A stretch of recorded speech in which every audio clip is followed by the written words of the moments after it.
Vou conversar hoje com o Ricardo Souza, mestrando em História, e eu achei o Ricardo no interior de Minas, lá em Andradas, e eu queria te agradecer, Ricardo. Eu sei que você passou por uma cirurgia no olho e está se recuperando, mas mesmo assim você se colocou à disposição. Muito obrigado, seja bem-vindo. Sim, muito obrigado, Emerval. Acho que a cirurgia eu tenho que passar, né? Peço desculpas às pessoas que nos assistirem, mas eu acho que a gente tem que fazer um esforço. Só o esforço é só usar os óculos escuros mesmo, para poder passar um pouco da história, da cultura, da Península Ibérica para vocês, principalmente a Península Ibérica da Antiguidade. Eu sei que você está no interior de Minas, mas eu queria começar esse nosso bate-papo com uma provocação para o meu amigo Ricardo. Eu tive a impressão, ao longo do tempo aí, que você é meio encantado com um tal de Viriato. Quem foi esse Viriato que parece que você gosta tanto dessa figura histórica? Ah, sim, sim. Viriato é o nome de um guerreiro lusitano que foi um dos principais agentes nas guerras lusitanas, de 155 a 139 a.C.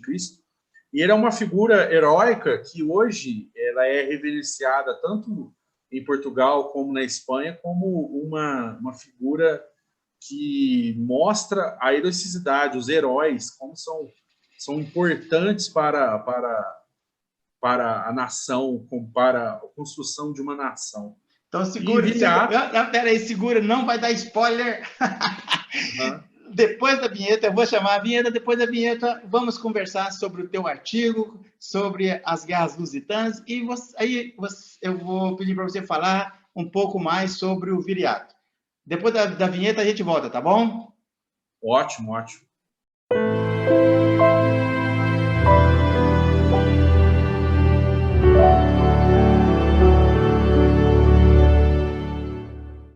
Ok. Qual que é o objeto da tua pesquisa? Você está no meio do teu mestrado, né? Qual que é o objeto da tua pesquisa? Sim, eu estou trabalhando, né, pesquisando e investigando as guerras lusitanas que aconteceram em meados do século II a.C. e envolveram os lusitanos e, de outro lado, as forças republicanas romanas. É um conflito que ainda é pouco discutido no Brasil, mas dentro da perspectiva da história da Península Ibérica, que são nossas raízes, né, Portugal e Espanha, ele é de suma importância para o processo de formação da Península Ibérica. Eu faço mestrado em História Ibérica, um mestrado profissional na Unifal, Universidade Federal de Alfenas, sob a orientação do professor Claudio Pierre Carlan. Então, essa pesquisa ela tem sido desenvolvida, esse projeto, que também ele visa produzir um material didático para o ensino da história da Península Ibérica no Brasil. Né? Algo que, às vezes, foge, que não está tão envolvido na base nacional curricular comum. Todas essas questões que estão envolvidas também com a formação do Brasil, essa formação da antiga Península Ibérica. Ok. Ô, Ricardo, e a gente vai conversar especificamente sobre um artigo que você publicou, que tem aderência à tua pesquisa. Você se lembra o nome do artigo? Sim, sim. Esse artigo ele decorre de uma comunicação que eu fiz em 2020, no ano passado, na Universidade Federal.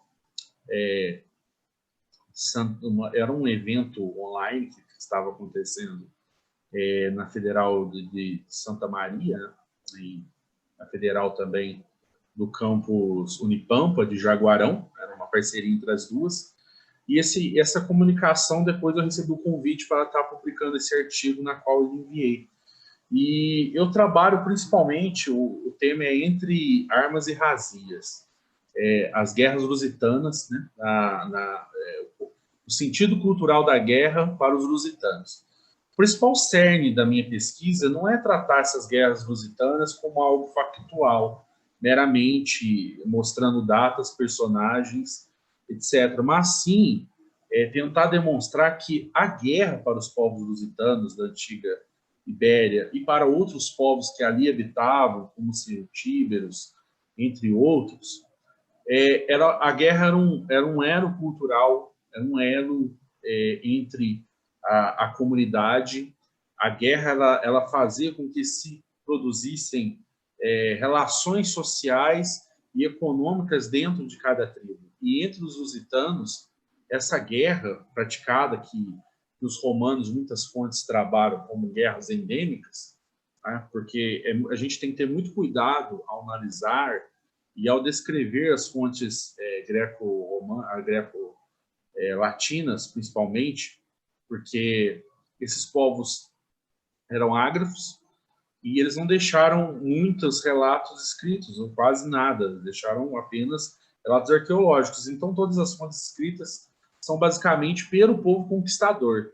Então, é necessário que você, ao reler essas fontes, ao que você estude-as, você necessita olhar elas a contrapelo, tentar olhar elas de outra forma, porque em muitos momentos elas estão arraigadas de alguns preconceitos, de algumas subjetividades que colocam esses povos como meramente bárbaros ou avessos à civilização.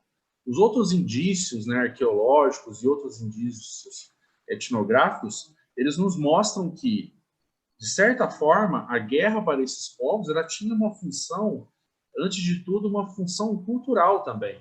Na guerra, era onde o jovem lusitano ele era também experimentado, era uma forma de transição entre a vida, entre o adolescente, né, nesse caso não existia o termo adolescente, o jovem e a vida adulta. Fazer um saque a outra aldeia, a outro povo, praticar o butim, era um ritual de iniciação. Parecido também que com outros povos ao longo da história, em diferentes lugares, também faziam. Os tupi-guaranis também tinham este ritual, que é descrito também pelas fontes jesuíticas, dos primeiros tempos do Brasil. Essas também são mecanismos que são descritos também entre os galos, entre os vikings da Idade Média, esse ritual de transição entre a vida, o jovem e a vida adulta, onde ele tinha que mostrar valentia, destreza, mostrar que tinha coragem, principalmente, para poder estar fazendo esses saques. Então, mas a guerra para o povo lusitano, a guerra já era algo praticado. Ela não é uma guerra simplesmente de rapinagem, não é uma guerra simplesmente de como Hobsbawm vai descrever o banditismo, né, no seu livro Bandidos, um livro magnífico e que cria um novo conceito dentro da história, que é a questão do banditismo. Eles não vão ser meramente só bandidos. A guerra, além de ter essa questão de adquirir bens de outras tribos, de outros povos, ela também tem essa questão cultural, em que o jovem ele se inicia na vida adulta e que também vão se criando elos entre chefes e seus subordinados, em que os chefes vão se desenvolvendo a partir da sua bravura em fazer certos saques. Ô, Ricardo, espera só um pouquinho, deixa eu te fazer uma pergunta. Isso aí é que você chamou de singularidade guerreira dos povos lusitanos, em função dessas particularidades? Pode repetir de novo? É que você chamou no teu artigo de singularidade guerreira dos povos lusitanos, como se fosse uma uma característica, em função desse componente cultural da guerra na formação do homem dentro das tribos? Seria isso? Isso. A guerra está arraigada dentro da cultura lusitana. Tanto é que nos achados arqueológicos, nas tumbas, sempre as armas elas vão ter um espaço, principalmente nos chefes guerreiros, elas vão ter sempre um espaço muito importante. As armas, para um guerreiro celtíbero, lusitano, perder suas armas era perder sua alma. Era melhor morrer em batalha do que se render ou entregar suas armas. Então, as armas, a guerra, ela também denota uma questão social. Ela denota também, para estes povos da Ibéria, ela denota principalmente que é um fator importante na constituição cultural. É um elo importante, né, que a gente tem verificado até agora nisso. E, justamente por eles serem acostumados à guerra e a praticarem com frequência, não só para adquirir esses botins para a sua sobrevivência, que muitos desses povos lusitanos não tinham acesso a boas terras, viviam do pastoreio, viviam uma agricultura incipiente, então sempre eles desciam para os vales ricos, principalmente do rio Guadalquivir, que fica ao sul, principalmente da região sudeste da Espanha, atual Espanha. Quando eu falo Espanha e Portugal, eles estão longe de aparecer. A gente está falando de uma Espanha que foi dividida entre o interior e exterior, pela República Romana, 209, Ricardo, após... a sua pesquisa envolveu qual período, qual recorte da história? Sim. A minha pesquisa ela envolve principalmente os anos de 155 e 137 a.C. Por que eu estou utilizando esses dados, esse recorte? É justamente nesta época que acontecem os principais relatos nas fontes greco-latinas sobre as guerras lusitanas, sobre aquele povo. Principalmente... Rapaz, não é nesse período aí que o Alexandre o Grande estava conquistando uma boa parte das terras conhecidas? Eu não lembro, mas sei que foi antes de Cristo, né? Sim, mas foi antes, foi bem depois desse período do Alexandre, que foi no século III. Uhum. Nesse período que eu estou trabalhando, ele mostra muito também, ele está principalmente imbricado na expansão romana no Mediterrâneo. Só para ilustrar, Roma vence Cartago na Segunda Guerra Púnica, as duas eram potências nessa época, elas estão disputando o comércio e a posição econômico-social do Mediterrâneo. Cartago dominava a Península Ibérica, que não era a total parte da Península Ibérica, era principalmente a região mais costeira. Roma toma esse quilhão para si, porque era uma região já muito rica em prata. Ali, viu, Ricardo? Cartago fica ali no norte da África, né? Um pouquinho assim, pegando ali o estreito ali, são 30 quilômetros para chegar em Portugal, de mar, de litoral. Sim. Em certos momentos, Península Ibérica em África, o Estreito de Gibraltar, você consegue ver um continente do outro lado. É por isso que bem mais tarde teve a invasão dos mouros, né? Sim, foi o principal, foi onde principalmente os portugueses chegaram à conquista de Ceuta, depois, no século XV. Mas, o que é interessante, Emerval, nisso é o seguinte: os romanos se estabelecem após a expulsão dos cartagineses e começam o processo de conquista desse território da Península Ibérica, onde habitavam os lusitanos. Em certo momento, os romanos vão entrar em conflito com os lusitanos, vão ser esporádicas guerras que vão acontecer, mas em 155 elas vão acontecer com mais intensidade e vira, na verdade, uma guerra de grande vulto, uma guerra que traz muita preocupação para Roma, principalmente porque... Eu imagino, porque estrategicamente ficava muito distante de Roma. Sim, logicamente, muito distante, e era uma região muito rica, que Roma não queria abrir mão, principalmente pelas extensas e numerosas minas de prata. E eles entram em conflito com um povo que, já acostumado a esse tipo de vida, que era a razia, que era o saque, que era o butim, não conseguia viver da forma que os romanos queriam.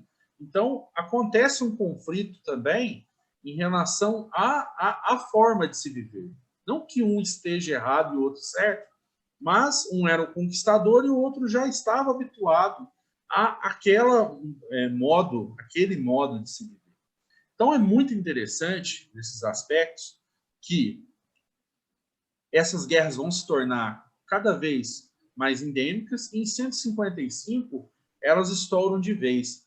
Mas por que eu quero voltar nesse período? Porque em 147 a.C., surge a figura de Viriato, que foi um chefe militar que assume o controle dos lusitanos e inflige pesadas derrotas. Os lusitanos eram fragmentados em tribos ou eles eram unificados?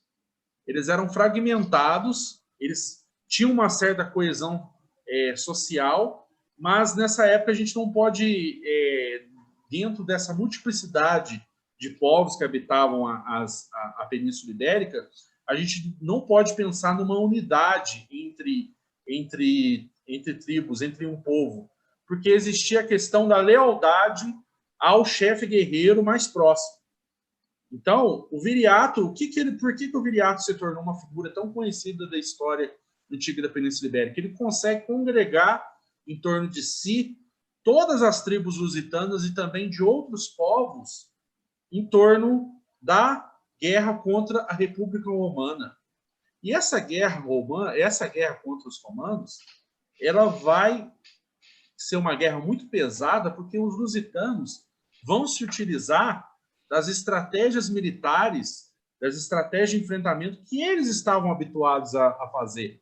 Então, o jeito de praticar a guerra dos lusitanos fez o que eles fossem temidos também por Roma, fizeram com que Viriato fosse um personagem que começasse a ser descrito, tanto é que era um personagem com maior páginas escritas da antiguidade da Península Ibérica. O que eles utilizavam, os lusitanos, nesse embate? Eles não procuravam um combate aberto. Por quê? Eram exércitos bem menos equipados que as legiões romanas, tinham uma logística inferior aos romanos, mas que conheciam bem o terreno e conheciam a tática da emboscada e da guerrilha. A guerrilha vai ser muito utilizada, né, na nossa atualidade, é utilizada até hoje por muitos povos, que a guerrilha consiste em quê? Quando você tem um exército mais fraco em questão logística, em questão de equipamento e até certo ponto de treinamento, o que você faz? Você faz uma guerra rápida, uma guerra onde você ataque e desapareça. Ataque e desapareça. O que você faz com isso? Você provoca terror no seu inimigo e você começa a cansá-lo de forma psicológica também. Você começa a minar as defesas. Por quê? Um exército menos equipado, com menos homens, com menos poderio, como eram os lusitanos, eles não poderiam bater de frente em campo aberto contra os romanos. Então, eles usavam de táticas militares das quais eles já conheciam.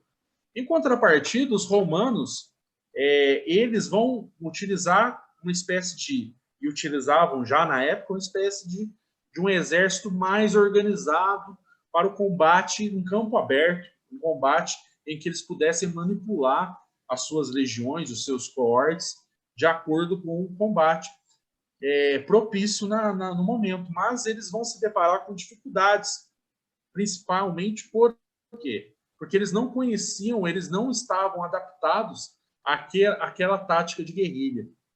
E Viriato vai ter um sucesso militar muito grande até o ano de 147, e por meio de um complô, né, entre romanos e alguns dos seus mais próximos amigos, o assassinam. E depois da queda da morte de Viriato, os lusitanos ele foi assassinado por companheiros dele? Companheiros dele. Viriato também, ele era muito esperto, porque ele percebeu que os lusitanos, depois de tanto tempo de guerra, essa guerra de escaramuça, essa guerra de emboscada, também já estavam cansados de praticar guerra com os romanos. Em 140 a.C., ele propõe um tratado de paz com Roma, que é aceito. Ele até recebe o título de Amicus Populis, amigo de Roma. Só que, em 139, o Senado romano se sentiu humilhado ao ter que estabelecer um tratado com um indígena, com um bárbaro.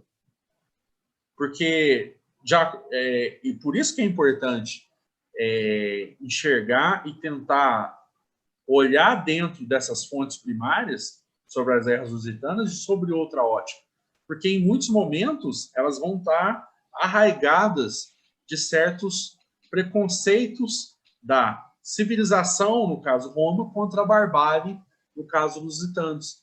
Então, 139, o tratado é quebrado e acontece dentro do campo militar lusitano, né, do acampamento lusitano, acontece um complô com a ajuda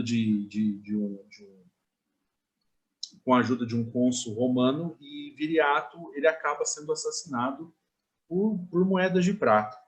E os lusitanos, em seguida, acabam tendo mais algumas escaramuças, mais algumas guerras com os romanos, mas, por fim, eles são incorporados dentro do processo de conquista da Península Ibérica. Lembrando que a Península Ibérica ela só vai ser totalmente conquistada pelos romanos só quase 200 anos depois da chegada dos romanos, só com Augusto, primeiro imperador de Roma. Somente ali que os guerreiros mais ao norte eles vão ser derrotados e incorporados. É ali que toda a Espanha antiga, incluindo o território da Espanha e de atual Portugal, vão pertencer a Roma. Ô, Ricardo, e por que a Península Ibérica sempre foi uma região almejada?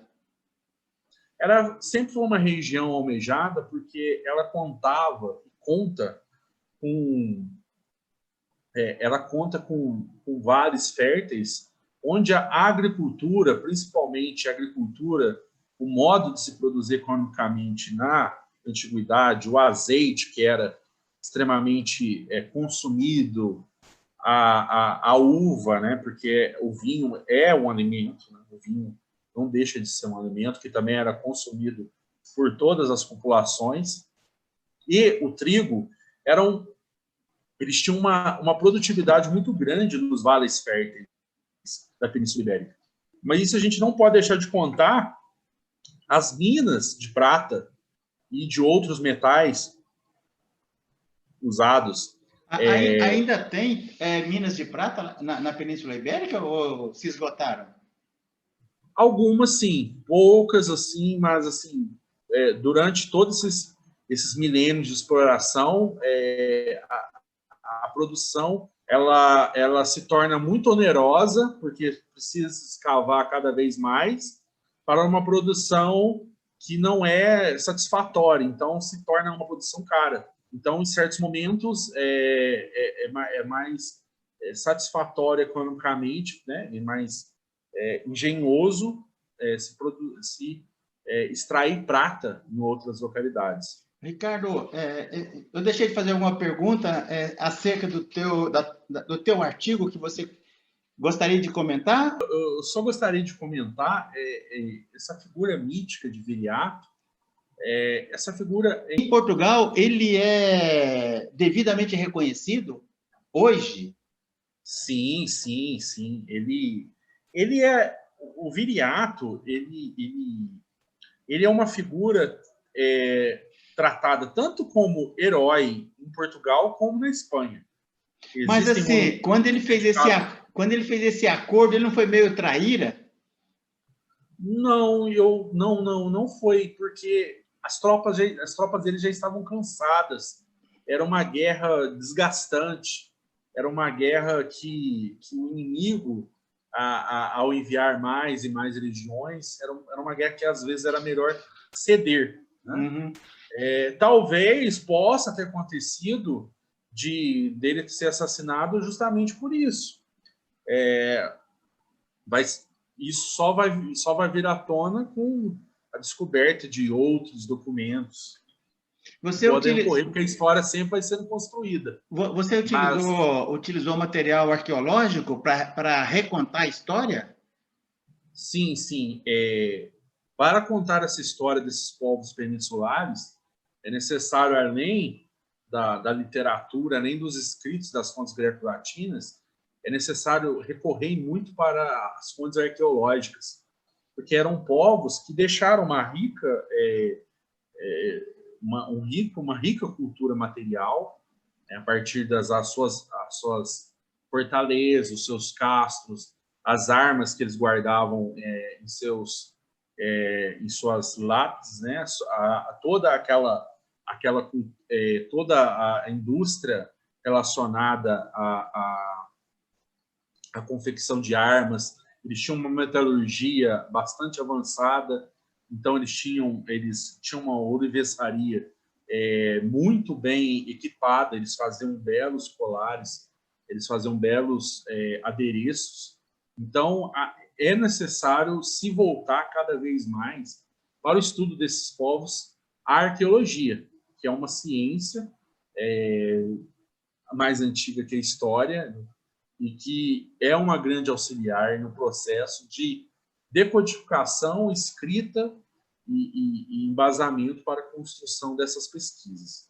Mas o que eu queria falar é que Viriato hoje é um personagem histórico que ele é reverenciado tanto com Portugal como Espanha. De certa forma, eles uns dizem que Viriato nasceu no território espanhol, outros dizem que era um território português, mas eram regiões. A Lusitânia está envolvida em 2 rios, né, e esses rios e essa região onde que ela estava, onde ela se situava na antiguidade, Estrabão foi um geógrafo grego que primeiro descreveu onde habitavam os lusitanos, é hoje onde compreende o sul de Portugal e o sudoeste da Espanha. Então, é impossível saber onde Viriato viveu, percorreu. Se sabe onde que ele combateu, mas onde ele nasceu não se sabe. E é interessante que como as figuras históricas elas são ressignificadas ao longo dos períodos históricos para construir novas narrativas. Isso não deixou de acontecer com Viriato. Viriato ele é ressignificado nas guerras napoleônicas, né, pelos espanhóis, porque ele representava o indivíduo nativo que lutava pelo seu povo, com o seu povo, contra um invasor. No caso das guerras de 1808, de Napoleão, contra os franceses. Então, ele de certa forma, assim como outras figuras históricas são apropriadas como heróis, como o Armínio, né?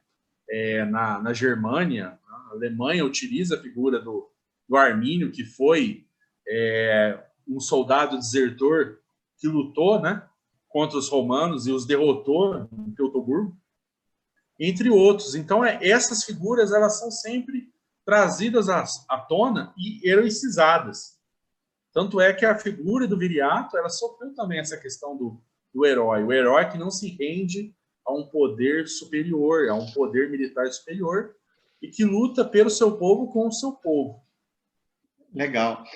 Ricardo, eu agradeço a tua disponibilidade.